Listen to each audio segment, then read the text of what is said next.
Hi, I'm Beth, and I am doing my presentation on multiple intelligences. First of all, what are multiple intelligences? It's an educational theory put forth by Howard Gardner in 1983.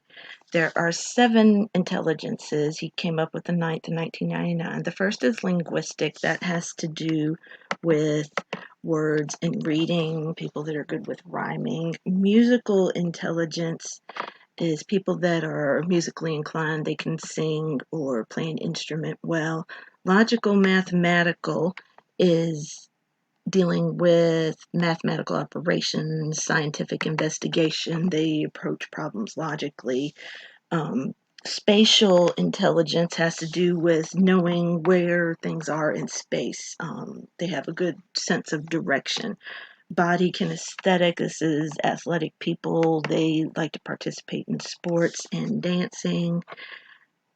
Next is intrapersonal. Intrapersonal intelligence is people that are aware of their self-awareness. They know who they are, what they want. Interpersonal is dealing with relating in between people. Naturalist intelligence, Howard Gardner added this one in 1999. He felt like there were enough criteria to merit adding it to the list.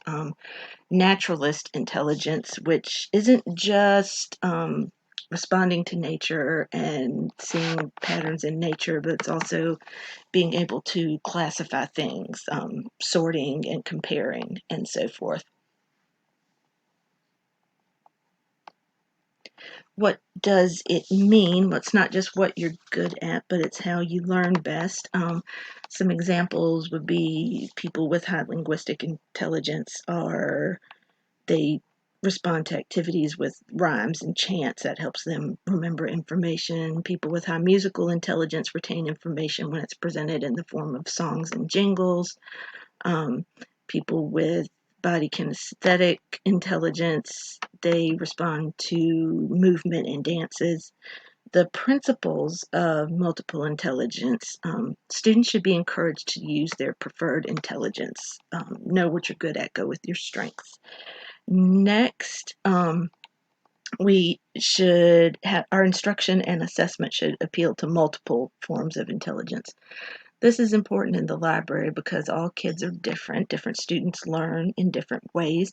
We work with all the students in the building, therefore, we need to be able to reach all the students in the building. So, this is important. The library should be a safe space for students. The classroom is traditionally a place where their activities are either met with success or failure. However, in the library, that should be where students are free to explore without worrying about grades.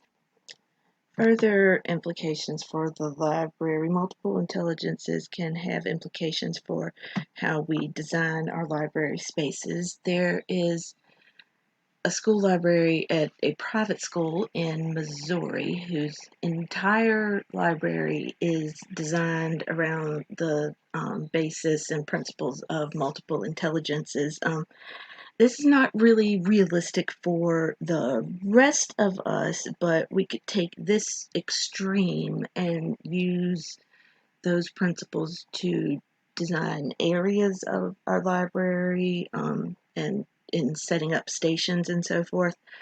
I'm not sure if it'll work since I had to do a screencast of the Powtoon, but there is a link here to a school library journal article. If it doesn't work, I will put the link in the comments of my presentation so that you are able to read more about that if you would like, since it's more than I can include in this presentation within 5 minutes. Also, there are further implications for the designing of our instruction.